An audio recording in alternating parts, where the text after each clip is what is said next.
The Reading Sufficiency, I think that was roughly $6–7 million, something around there that couldn't be funded. You sort of teased the board by saying you have an idea or something that will be brought up at the next meeting. Can you give us? Bear with me. Okay. Reading Sufficiency was not funded the year before I took office. I funded it last year with a $56 million deficit at 6.9. The testing to determine which children can qualify under that program occurs in late September, early October.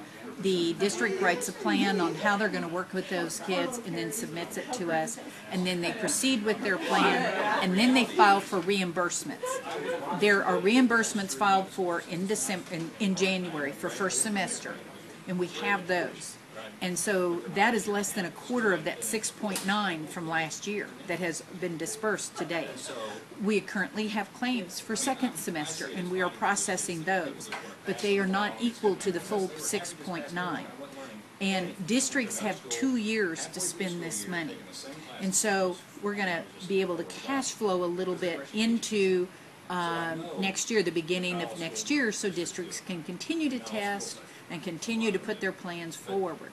However, if we don't get a supplemental, there is no way I can see forward that we're going to be able to fund this into second semester unless a district just holds back the expense of their money into second semester. You remember, they have 2 years to expend the dollar bills that are appropriated per year.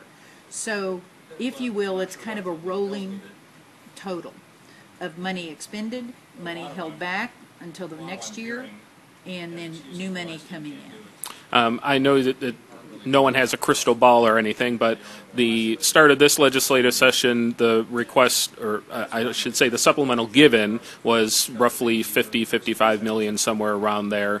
In this activities fund portion, there's, I think it was close to 15 or 16 million that's unfunded out of this activities fund.